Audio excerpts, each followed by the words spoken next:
చక్కగా చెప్పారు. శశాంక్ శర్మ గారు మీరు చెప్పండి, గోత్ర పరిశీలన ఎందుకు చేస్తారు, అలాగే సగోత్రం వల్ల ఎటువంటి పరిణామాలు చోటు చేసుకుంటాయి సగోత్రీకులకు వివాహం జరిగితే?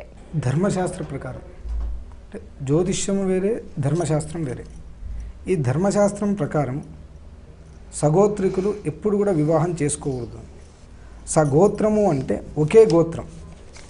అంటే ఒక మూల పురుషుడు ఉంటాడు, ఆ మూల పురుషునికి ఇద్దరు కొడుకులు, ఆ ఇద్దరు కొడుకులకు ఇద్దరు కొడుకులు పుడతారు, ఇతనికి ఇద్దరు కొడుకులు పుడతారు. ఈ విధంగా వస్తూ ఉన్నప్పుడు ప్రతి ఒక్కరికి ఆ మూల పురుషుని యొక్క పేరే వస్తుంది.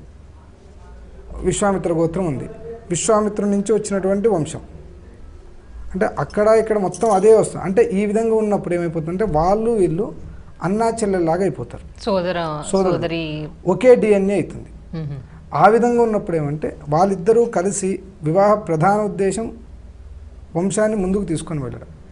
ఈ విధంగా సగోత్రికులను వివాహం చేసుకున్నప్పుడు ఏమంటే పుట్టేటువంటి పిల్లల మీద అది ఎఫెక్ట్ చూపిస్తుంది అనుకొని, అందువల్ల ప్రధానంగా సగోత్రికులను ఎట్టి పరిస్థితుల్లో వివాహం చేసుకోకూడదని ధర్మశాస్త్రం మనకు చెప్తుంది. అంటే జ్యోతిష్యంలో గోత్ర వివరణ గురించి లేదు, అంటే దాంట్లో ఉన్నటువంటి గోత్రం అది వేరే. ప్రధానంగా ఏమంటే గోత్రం వివరణ గురించి చెప్తూ వచ్చేది ఏదంటే ధర్మశాస్త్రం. ఈ ధర్మశాస్త్ర ప్రకారం ఇప్పుడు భాషలో చెప్పాలంటే ఒకే డిఎన్ఏ అవుతుంది కనుక ఇద్దరిని ఒకే విధంగా చేసుకుంటే మాత్రం సమస్య అవుతూ వస్తుంది.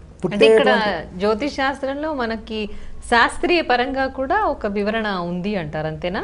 శాస్త్రీయ పరంగా అది అంటే కొన్ని మనకేమవుతుందంటే జ్యోతిష్యానికి సంబంధించినవి ఉంటాయి, కొన్ని ధర్మశాస్త్రానికి సంబంధించి ఉంటుంది. ఇప్పుడు ఉదాహరణకు గణితం అనేది జ్యోతిషానికి సంబంధించింది, పండగలు అనేది జ్యోతిషానికి సంబంధం లేదు.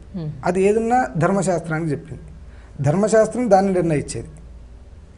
పండగలు ఇంత గణితం అనేది చేసి పెట్టేంత వరకు వీళ్ళ పని ఈ విధంగా ఉంటుంది. అదేవిధంగా ఈ గోత్ర వివరణ గురించి మనకు మొత్తం చెప్తూ వచ్చేది ఏది అంటే ధర్మశాస్త్రం.